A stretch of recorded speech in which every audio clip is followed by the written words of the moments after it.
Ration घोटाला, कोयला घोटाला, खनिज घोटाला और ना जाने कितने सारे घोटाले हैं। सिमटी हुई कड़ियों में सारे घोटालों को बता पाना संभव नहीं है। आज मैं घोटालों की श्रृंखला में एक घोटाला और जोड़ना चाहता हूँ। आपके आसपास हो रहा है, आपके समाज में हो रहा है, जिस घोटाले की कोई शिकायत नहीं है, जिस घोटाले के लिए कोई एफआईआर दर्ज नहीं होती, जिस घोटाले के लिए कोई न्यायालय नहीं है, और वो घोटाला है कार्यकर्ता घोटाला। समझिए क्या है ये कार्यकर्ता घोटाला। आप तक पहुंचने से पहले फोर्थ एंगल की टीम 106 प्रदेशवासियों से मिलकर आई है।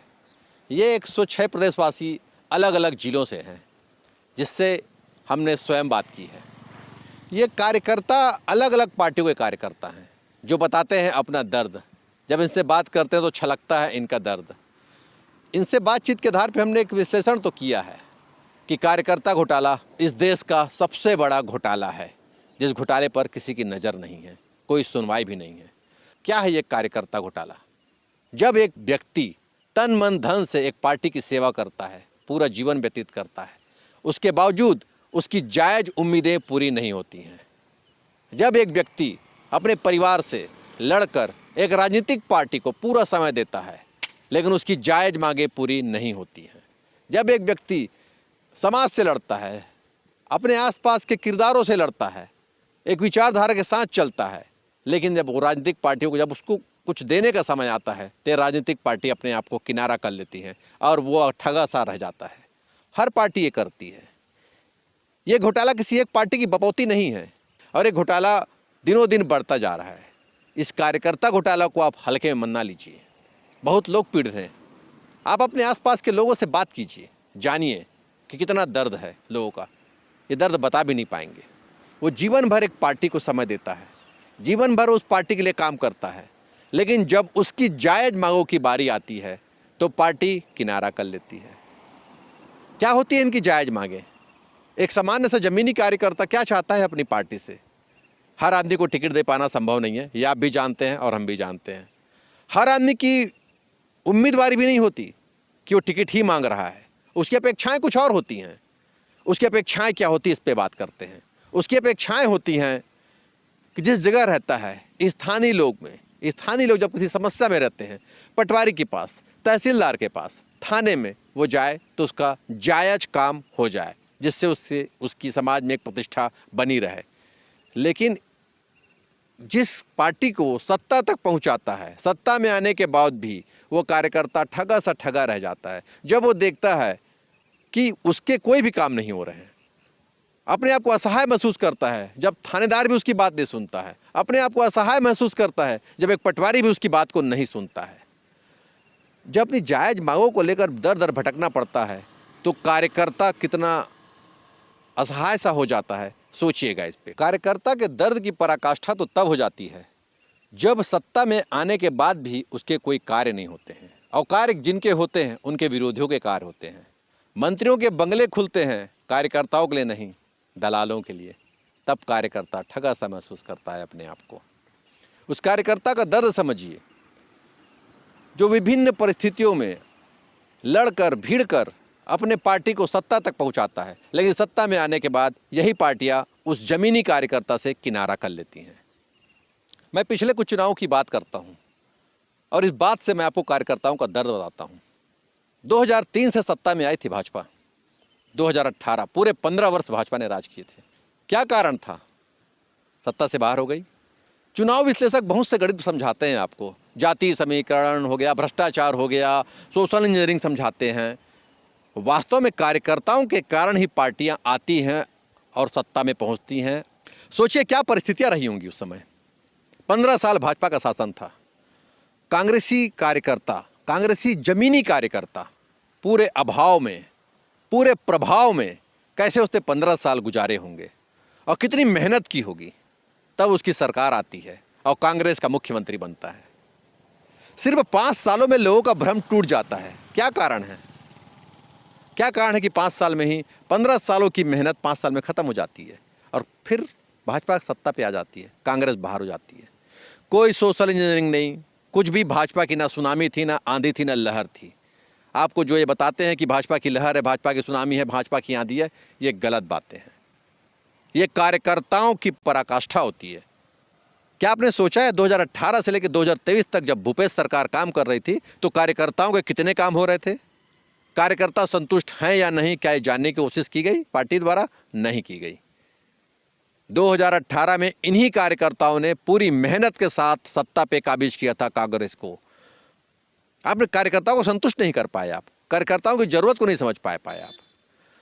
आपके दरवाजे खुले रहते थे दलालों के लिए, मठाधीशों के लिए, लेकिन जो एक सामान्य कार्यकर्ता होता था उसके ना कोई काम होते थे, ना उसके लिए दरवाजे खुलते थे। वही स्थिति हुई थी 2018 में जब भाजपा सत्ता से बाहर हुई थी। 2013 से 2018 भाजपा के सत्ता शासन को हम गौर करें तो हम पाते हैं कि कार्यकर्ताओं की पूर्णतः उपेक्षा की गई। कार्यकर्ताओं को जो वजन मिलना चाहिए वो कार्यकर्ताओं को नहीं दिया गया। कार्यकर्ता नाराज थे और इस नाराजगी का परिणाम ये हुआ कि कार्यकर्ताओं ने पूरे जोश से काम नहीं किया। ये कार्यकर्ता नाराज क्यों होते हैं? आप इनकी मांगों को समझते क्यों नहीं हैं? हम फिर से उसी शब्द को कहते हैं कि हर कार्यकर्ता आपसे टिकट नहीं मांगता। वो कार्यकर्ता सिर्फ ये चाहता है कि स्थानीय स्तर पर उसके कार्य हो जाएं, स्थानीय स्तर पर उसके जायज कार्य हो जाएं। ये कमोवेश सारी पार्टियों में है, बस अंतर ये है कि कांग्रेस में ये प्रथा कुछ ज़्यादा ही है। ये हम बोल रहे हैं ऐसा नहीं है, हमने कार्यकर्ताओं से बात की है और इस विश्लेषण तक पहुंचे हैं। कांग्रेस में कार्यकर्ताओं की पूछ परख कम है, भाजपा में कार्यकर्ताओं की पूछ परख है। ये अलग बात है कि उपेक्षा वहाँ भी होती है, लेकिन उपेक्षा अधिक पैमाने पे की जाती है कांग्रेस पार्टी में, और यही कारण है कि कांग्रेस दिन ब दिन पतन की ओर जा रही है। आप अपने कार्यकर्ताओं को समझना नहीं चाहते, आप अपने कार्यकर्ताओं की मन स्थिति जानना नहीं चाहते, आप उनके साथ बैठकें नहीं करते, और अगर बैठकें करते भी हैं तो सिर्फ एक खाना पूर्ति करते हैं। ये खाना पूर्ति आपको सत्ता में आने से रोक के रखी हुई है। इसको समझिए, इन कार्यकर्ताओं का दर्द समझिए, इनकी ज़रूरतें समझिए। इनकी ज़रूरतें बहुत व्यापक पैमाने पर नहीं होती हैं, इनकी ज़रूरतें भी बहुत सिमटी हुई होती हैं।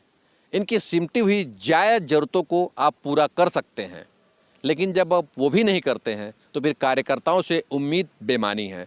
और जिस पार्टी में कार्यकर्ता पूरी शिद्दत और ईमानदारी से कार्य नहीं करते हैं वो पार्टी सत्ता में आ ही नहीं सकती। क्या हुआ था 2023 में? भूपेश बघेल की सरकार आई थी 2018 में, शानदार 72 सीटों के साथ थी भूपेश बघेल की सरकार। बहुत उम्मीदें थी लोगों को, बहुत आशाएं थी। भूपेश बघेल जी कट्टर छत्तीसगढ़ियावाद का एक दौर चला दिया उन्होंने, और उसमें कुछ हद तक सफल भी हुए। लेकिन एक बात भूल गए वो कि आप इस प्रदेश के मुख्यमंत्री हैं, ना कि कुछ परिवारों के। जब प्रदेश का मुख्यमंत्री सिर्फ कुछ परिवारों के लिए काम करता है तो कार्यकर्ता नाराज होते हैं। जब सीएम शब्द के साथ एक सुपर सीएम शब्द जुड़ता है तो कार्यकर्ता नाराज होते हैं। याद कीजिए रमन सिंह का शासनकाल, जब सीएम के साथ एक सुपर सीएम भी हुआ करते थे, जनता ने उनको ये बर्दाश्त नहीं किया, कार्यकर्ता ने उनको ये बर्दाश्त नहीं किया। वही कुछ आपके भी शासनकाल में चालू हो चुका था। 2018 से लेकर 2023 तक से जो कुछ भी हुआ, इस प्रदेश के किसी भी आम आदमी से बात कीजिए, प्रदेश के किसी भी आम कार्यकर्ता से बात कीजिए, क्या हुआ था? क्या सुपर सीएम की अवधारणा बनी थी? यह सुपर सीएम की अवधारणा ही है जो कि कार्यकर्ताओं को नाराज करती है। यह सुपर सीएम की अवधारणा ही है जो बंगले में पहुंचने से रोकती है आम कार्यकर्ताओं को। यही कार्यकर्ता आपको बंगले तक पहुंचाते हैं।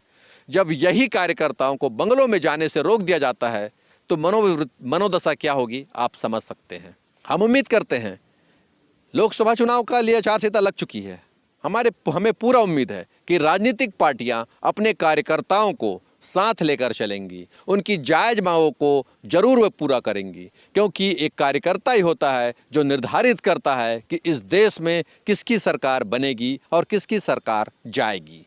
ये निश्चित रूप से कहा जा सकता है कि वर्तमान परिप्रेक्ष्य में जिस तरीके से भारतीय जनता पार्टी के अंदर एक अभियान सा चला है कि कार्यकर्ताओं को महत्व देना है, वो काबिले तारीफ है। हम चाहते हैं ये सभी पार्टियों में चले। हम चाहते हैं कि सभी पार्टियां अपने कार्यकर्ताओं की अपेक्षाओं की सराहना करें, अपने कार्यकर्ताओं की ज़रूरतों को समझें और उसे पूरा करें। मशहूर गज़ल गायक स्वर्गीय जगजीत सिंह की एक पंक्तियां हैं, अपना चेहरा न बदला गया, आईने से खफा हो गए। कमोवेश सारी पार्टियों की स्थिति यही है कि वे अपने आप को बदलना नहीं चाहते और दोष आईने को देते हैं। फोर्थ एंगल न्यूज़ के लिए मैं घनश्याम पांडे, कैमरामैन प्रवीण प्रधान के साथ। धन्यवाद।